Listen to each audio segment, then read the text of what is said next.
If you're now a few years post prostate cancer surgery and your natural erections haven't returned, even after doing everything you can, then this video is for you. This can be an emotionally really difficult point to get to when it feels like all hope is lost. So we're going to give you back some control in this video and go over what your options are now. Hi, I'm Victoria Cullen. I help men who've had prostate cancer treatment improve their sexual function and their confidence. Over the past 10 years, I've helped over 10,000 men through my free penile rehab program to get back into the driver's seat of their recovery.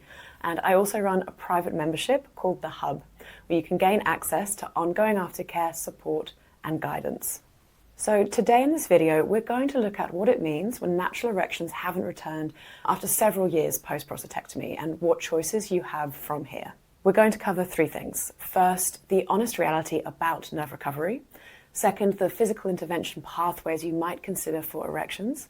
And third, the acceptance and what I like to call the erotic expansion pathway.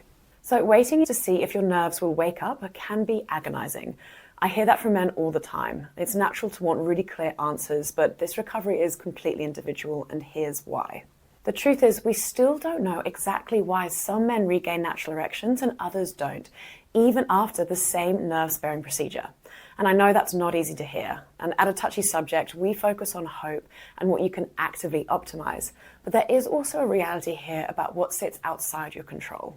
So the cavernous nerves responsible for natural erections are incredibly delicate. They're attached to the prostate much like a layer of skin.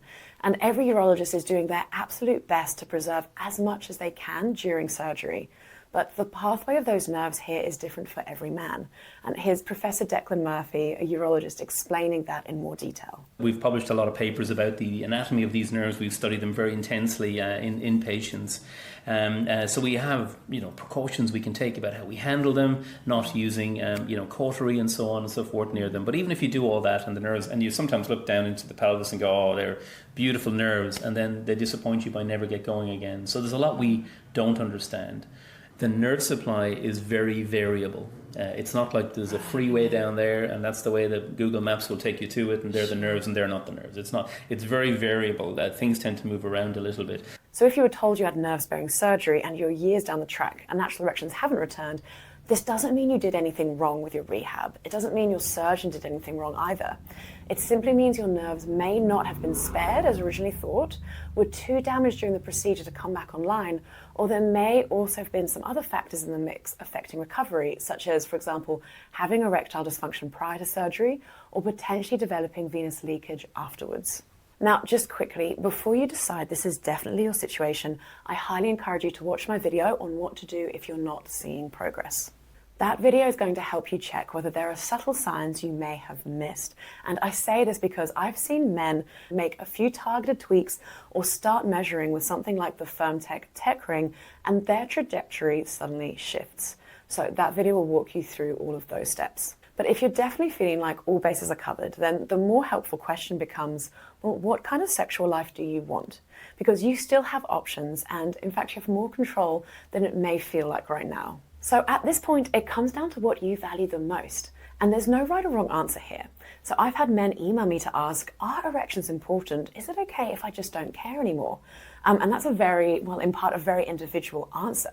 From a physical health perspective, the reason you'd still want to continue some form of penile rehab as maintenance, as in to replace the nocturnal erection activity that is no longer happening, it's to avoid penile shrinkage, which can lead to problems like chafing and even difficulties urinating standing up. So that's sort of a quality of life piece. Beyond that, it's entirely about what you want from a sexual life perspective. So say erections remain important to you. You know that you would feel a lot better being able to have an erection when desired. There are three main intervention pathways worth considering at this point. First is nerve grafting surgery. This is a really exciting innovative surgery developed by David Dangerfield in conjunction with Professor Chris Coombs. Nerve grafting uses nerves from the lower legs to create a new nerve supply to the penis. The nerves only grow at about 1 millimeter per day after the procedure, so it takes time to see changes, but many men will notice change by 6 months, and for those who regain erectile function, that's usually seen by around the 12-month mark after procedure. If you want to learn more about that, I highly encourage you to watch my video series with David Dangerfield on YouTube. I'll pop that in the description box below. And inside the Hub membership, we have a member who had the procedure after 7 years of no natural erection activity following a non-nerve sparing prostatectomy, so no nerve sparing at all. He generously shared his full journey, including the nerve grafting procedure, the recovery, and what his outcomes were. And spoiler, he is very happy with his results. So there are caveats to this option. There are restrictions on who qualifies for the surgery. There are costs involved. It is more invasive surgery, which might be a bit off-putting. There are age factors to consider, and it's currently only available in Melbourne, Australia. So there might be a bit of travel involved. And while results are promising, with a success rate that's over 70%, it's not a guarantee. But it is a legitimate option for men who want to give natural erections a red-hot go. The second option is a penile implant. So this is a medical device that's placed inside the penis and allows you to create an erection mechanically whenever you choose. The success stories I hear in the Hub about implants are remarkable. Men in our community have said they feel like teenagers again after the implant. Others say they're having the best sex of their lives, and their partners often appreciate the confidence and the ease it's brought back to the relationship. Like with nerve grafting, there are practical things to consider here. So it's another surgical procedure. Again, it's quite costly. And like any implanted device, there is a small risk of infection, which can require further treatment if that occurs. If you're exploring nerve grafting as an option as well, you need to make sure you've done that before going the implant route and not the other way around. That being said, if your priority is reliability and confidence, an implant can give you exactly that. And if you want to hear directly from men who've had the procedure and learn how to prepare and what to ask, I highly recommend you join the Hub so you can talk with them inside our community. Now finally, third option, I've heard from so many men and couples who just feel satisfied once they have a reliable way to create the erection they want when they want it. So the two main methods here are injection therapy or using a pump with a really good constriction system. Both can be very effective, and importantly, they don't rely on your erection nerves at all. The real difference, though, in finding a method that works really well for you each time comes from getting the details right. And that's something we work through in depth inside the Hub with our forum discussions, expert webinars, and step-by-step guidance. If erections themselves are not the issue, and what you're really wanting is stronger sexual connection with yourself or your partner, there is another path that is very well worth exploring: acceptance and erotic expansion. Now, acceptance is not giving up. This is an active decision to shift your focus from waiting to working with where you are to create something that's going to probably look very different, but might actually be a lot better. So for many men and their partners, this can be a turning point that opens their sexual world in a new and deeply satisfying way. Now, I know this all sounds a bit vague right now, and I promise we're going to talk about the practical how-tos of that in a moment, but I first want to address the emotional component alongside this that often gets overlooked, and that's grief. Something that is rarely discussed is the grief men can feel when natural erections do not return. It is a real loss. For many, I've heard that erections were tied to their identity. They're tied to spontaneity, confidence, and youthfulness. So losing that can feel like losing a part of yourself. And then there's the ambiguous grief that you've already been holding since the surgery, that sort of sense of not knowing if things will change or stay the same. So not actually knowing if you should even grieve this as a loss. Inside the Hub, we talk about grief often, and our members have used many ways to process this. Some turn to writing, like Tim Baker. Some use walking and writing poetry, like Steve Jones. Others talk with peers or mental health professionals to help them feel those feelings when they come up.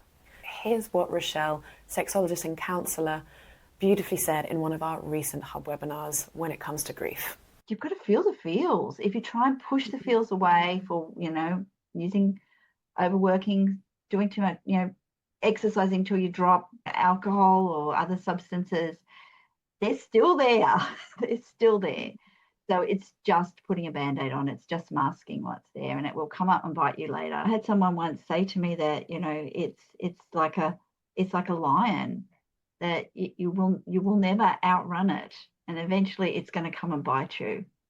But if you sit with it, it will pass by you. So it's a really tough space to be in.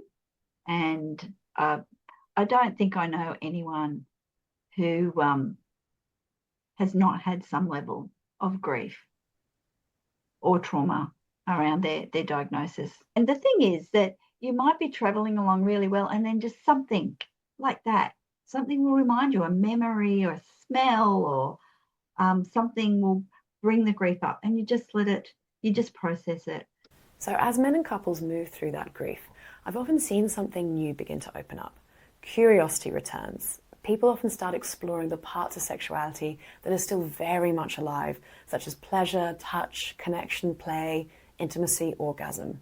Some go on to explore soft cock pleasure, which Mish Middleman teaches in his fantastic book, Beyond Erections, a really practical and very encouraging guide. Others enjoy exploring sensation together through sex toys such as vibrators and lubricants, or others have found inspiration in places such as Richard Wassersug's case study on strap-on play with erectile dysfunction.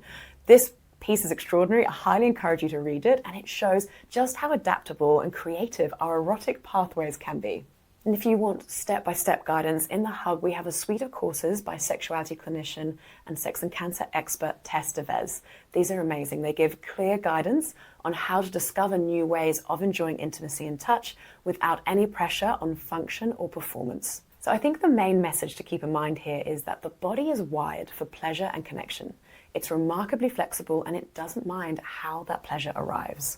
On that note, we also have a wonderful webinar in the Hub with Alan and Fiona from the Prostate Zone, and they share how they built a rich and playful sexual life more than a decade after surgery without relying on natural erections. For many men and their partners, this path becomes freeing.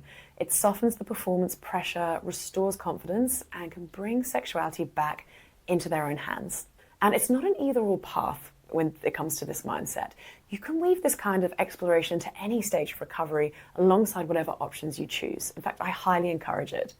So if you're several years past surgery and natural erections haven't returned, this is not the end of the road. You have several options and you can choose or combine them in a way that reflects your values and your desires. Each of these paths can lead to a confident and fulfilling sexual life. If you want more support, the Hub is the best place to start. Expert webinars, practical guidance, and a community of men who understand exactly what this stage feels like. I'll pop a link for that in the description box below. Thank you so much for listening. If you feel comfortable, you're welcome to share where you are on your journey in the comments. And as always, a like and subscribe is very much appreciated as it really helps support the channel.